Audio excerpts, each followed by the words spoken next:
A futuristic and pragmatic budget. That's how many experts have described Suresh Prabhu's rail budget today. No hike in rail fares, but a slew of measures which many are calling customer friendly. Hello and welcome to Budget Buzz.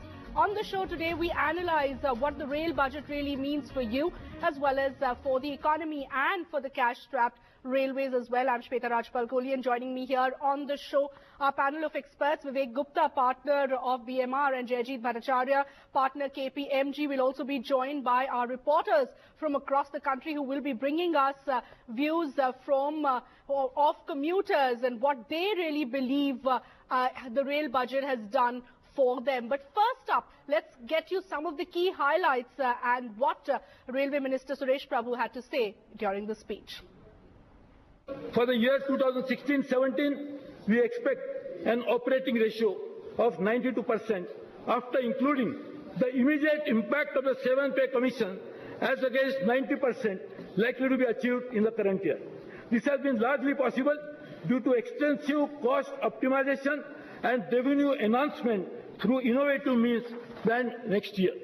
We have already made humble beginning in this direction, as a result of which a saving of 8,720 crores from the budget estimates last year will be effected this year, neutralizing the most of the revenue shortfall. We will introduce barcoded tickets, scanners and access control on a pilot basis on major stations to tackle the menace of ticketless travel and ensure hassle-free travel for the genuine passengers. CCTV surveillance provided at 311 stations, and all major stations will be brought under CCTV surveillance in a phased manner. Porters play a key role in making our journeys comfortable. We intend providing them with a new uniforms and train them for soft skills in line with the evolving image of railway. Henceforth, we will be happy to call them as Sahayak. So they will not be called as Kuli, they will be called as Sahayak. First up, let's get you the overall analysis on what the rail budget has really meant and whether it is correct to call it a pragmatic budget. Vivek Gupta, your first comments on the budget overall. We've been getting divided views. While some believe that it is pragmatic, at least he was not populist, even though we have 5 state elections coming up. There are others who also have expressed concern about the ability to implement and called it too ambitious. Your thoughts? See, I think it's a very clever budget. Clever because you would recall last year, same day, we spoke about the entire opportunity to monetize tangible and intangible assets that Railways has. For the first time, I think he's spoken about revenue generation from alternative non-fare sources. And that has been brought into the thinking of the Railways in a very meaningful way for the first time. He's set out a target in the next 4 years to move from 5% to 10% and so on and so forth. So right. I find that very interesting. And that's achievable and that's practical. That's practical. Right. See, Railways has so apart from revenue, what I would have liked to see a little bit more, and he's alluded to that in parts, is that all of the interesting assets of Railways, which individually you can privatize without privatizing the railways per se, because sure. I think that would politically and socially be a very difficult thing to do. I think some of that can also be achieved, which can meet his ambitious target of 7.5 lakh crores that he spoke about last year, right. 1.2 lakh crores that he speaks about this year. Right. So I think in that sense, it's a clever budget. Remember, it's the budget of a highly troubled, ailing organization at the end of the day. So it's not without challenges.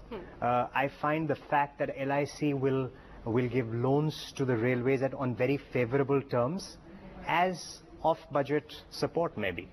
It's after all a support from one PSU to the railways, which is not coming out of the budget but is coming out of a state undertaking. It'd be interesting to see what those terms are. It'll be interesting to see what innovative financing he can do. Sure. But overall, I find it clever because for the first time, he's recognizing sources other than passenger and freight revenue. And that's important because it's high time that you start looking outside those two basic revenue streams for the railways, because that's clearly not worked. Absolutely. And finally, he will also need to look at equity dilutions in parts of railways, right. E-commerce. I mean, there are lots of intangible assets that railways possesses, and tangible assets. So stations, land, e-commerce, etc., etc. And that's where you can unlock the value and make sure you go ahead with all the kind of grand plans that he is in without having to privatize. Without having to privatize, utility. which anyways you cannot. Impossible, yeah. Jayajit, your thoughts clearly, because the whole issue of passenger fares, the fact that many people believe that the budget moved away from the typical script that you would hear a railway minister, announcing trains, new trains, especially in constituencies where state elections were coming up, fares one way or the other depending on what the situation is, but the fact that he decided to keep fares where they are. Some have actually criticized the move, saying that he could have hiked fares but resisted against it because of the fact that it will have obviously political compulsions. Your overall view there? I think it's a more matured budget, and that's a word I would use.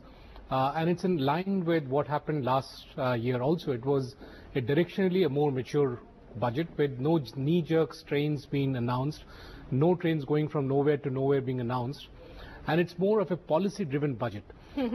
Even when there are new trains being announced, there are classes of trains which are being announced, not stations and not new destinations and so on. Right, so it's not politically driven in that sense, but there is some strategy to it, there's some thought applied to announcing those new trains. So not just politically, but it's also not a knee-jerk reaction. Knee-jerk reaction, right. And therefore there's a deep thought that is there. It's driven by policies, and I'm sure as it matures further, you would have trains and new stations being decided based on analytics and real data rather than political compulsions.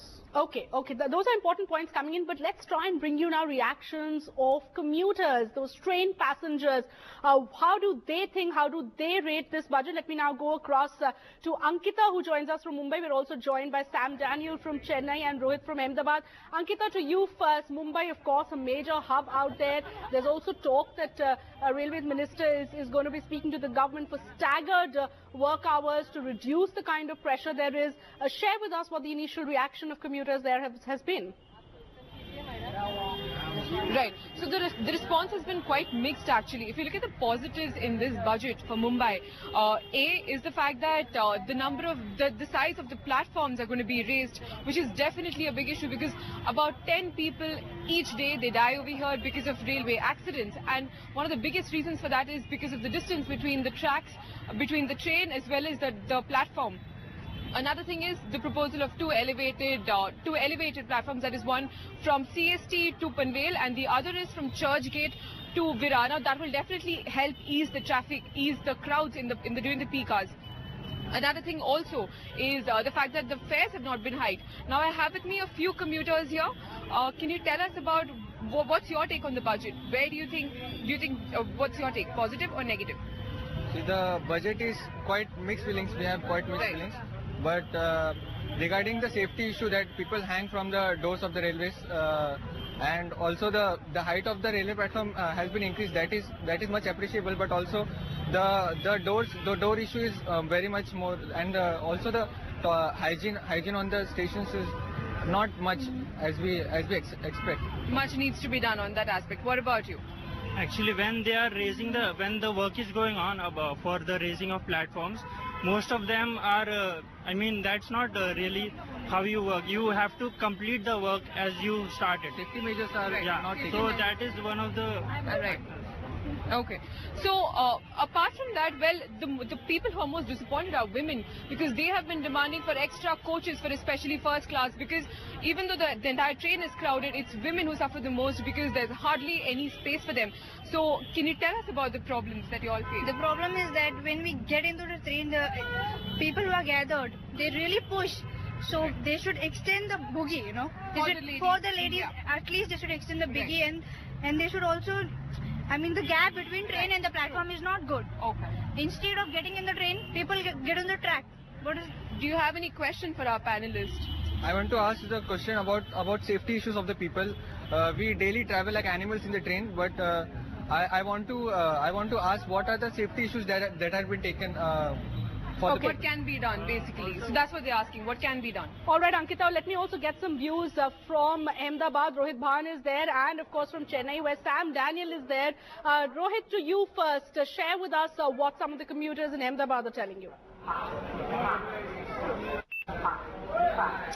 Well, Shweta, in fact, right through the day we have been interacting with people at the railway station, and a little disappointed with the budget. People here in Gujarat, they're saying not much has come to the state. We're joined by some passengers here. Aapko kya lagta hai? I will have to interrupt you at the moment because we need to cut across to Parliament where Smriti Irani is speaking. However, if you deem it fit, I will then follow your directions if you ask me to reply right now within the next 10 minutes. No, no, please, not within the 10 minutes because I have 2-3 more speakers. Eh?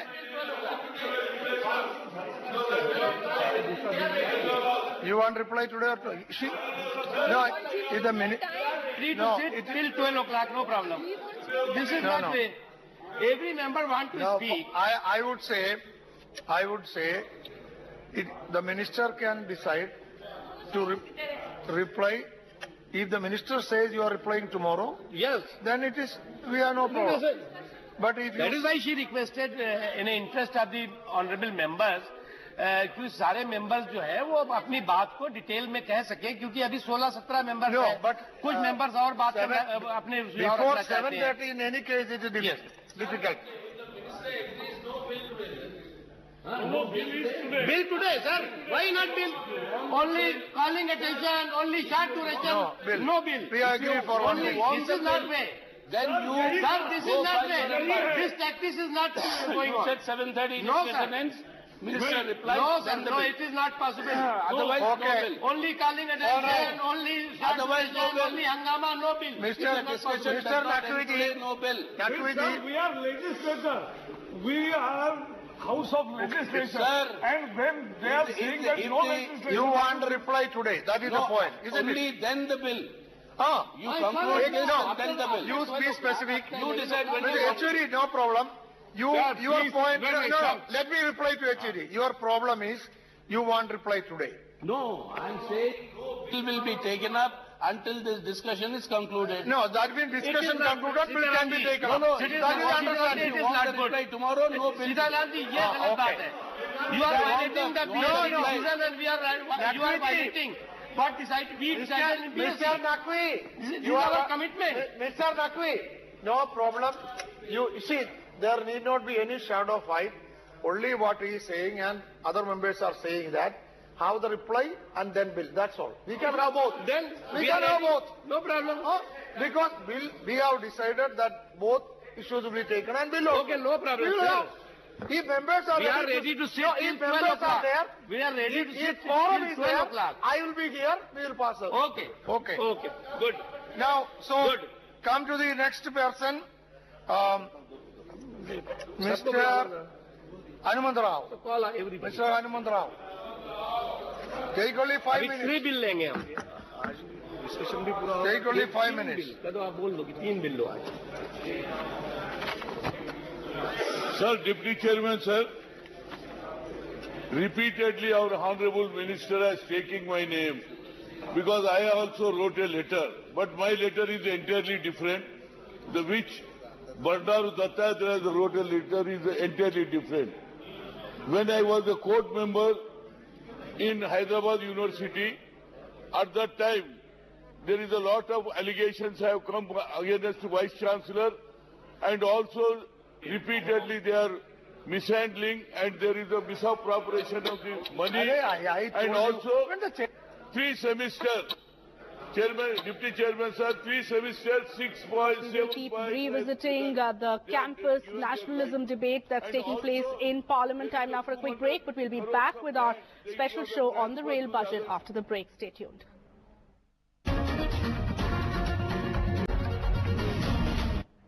Welcome back. We've been bringing you reactions from around the country to Suresh Prabhu's railway budget that was presented today. Sam Daniel is standing by in Chennai. Sam, what's been the reaction? You've been covering the story since morning. What's the general reaction you're getting from commuters? Important given the fact that elections are around the corner. That's right. There was huge expectation, Shweta, that there could be new trains announced, and particularly there could be a commitment from the government that they will finish many pending projects announced during earlier budgets. But to that extent, it's a kind of a disappointment for many people.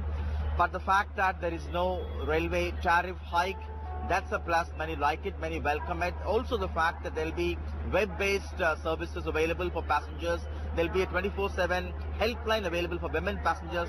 That people largely welcome. Otherwise, expectations on the doubling of the line from Chennai to Kanyakumari, an exclusive flight corridor from Chennai to Tuticorin, all these are negatives. And that way, even Chief Minister Jayalalitha has said that the budget has actually failed to meet expectations of people in Tamil Nadu. Let's speak to a passenger quickly. Your reaction to the budget?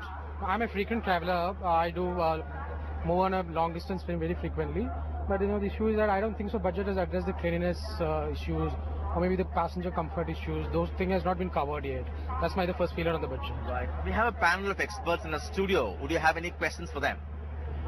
Just want to understand is the operating ratio, the budgeted operating ratio, is it achievable?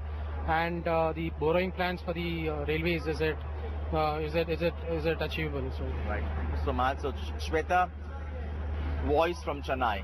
All right, Sam, many thanks for that. Let me pose that question to our guests here and also get last comments from them as we're running out of time. Vivek, you heard what some of the commuters had to say. Your thoughts? So yes, I think it's a very valid question as to whether the borrowing plans can be achieved or not. Right. I think the fact they made a start with LIC putting in 20% effectively of the 5-year budget by pledging 1.5 lakh crores. We have to look at ways and means by which LIC will be repaid properly. Sure. At the end of the day. And that remains the big question. And that remains a question mark. That said, I don't think anything much more could have been done because he's looked at all the alternative sources through which he can garner either capital or revenue for the railways. Okay, so Jayjeet, if I could put this differently, given current circumstances, given the state of the railways, given that options are limited, this is the best that he could have done. Is that a right way to sum it up? I think the question that the gentleman in Chennai asked was actually, is the operating ratio achievable or not? And the constraint that you're talking about is, one of the biggest constraint is a 32,000 crore chunk that you have to service for the 7th Pay Commission. Now, post-servicing that 32,000 crore, is it realistic to believe that the 0.92, 0.93 operating ratio can be met or not? It is a challenge. I think it will be a real challenge. And you can't be borrowing to manage your revenue expenditure. So I think that's something that has been given as a constraint. It will be worthwhile to see for the rest of the year how that's managed. And definitely that's an issue. But all in all, when we talk about the right intent, the right direction, the right noises, so to say, all the customer-friendly initiatives that they've announced, in many ways touching on the planks or the vision of this government, whether it's Swachh Bharat, Make in India, Digital India, in that sense, he seems to have covered it all. Vivek? Yes, right. And as with everything with this government, it's an agenda which is very busy in terms of execution demands. Right. So I hope that he can now gear up the entire railways infrastructure. He started off with a very motivating speech. So I hope he can gear up the entire railways infrastructure, deliver on the busy agenda that he's set for them. All right, implementation will be key, and that remains the main question. Closing comments from you, Jayjeet. I think I would expand on that point, is that this lays the foundation of a transformation of railways. Okay. For a very long time, we have been saying the railways is kind of rickety. It needs very significant uphaul. And I think that's what this budget is trying to hint at, that moving forward, it has to become a modern railway system, and therefore some of the key issues like customer satisfaction and signaling system and densification of the lines and so on and so forth have been all touched upon. All right, thank you both for joining us and sharing your perspective. So as you heard, a budget that clearly talks about transforming the railways, ambitious, pragmatic, futuristic, but the key clearly remains in the implementation. That's all from me. Thanks for watching. Goodbye.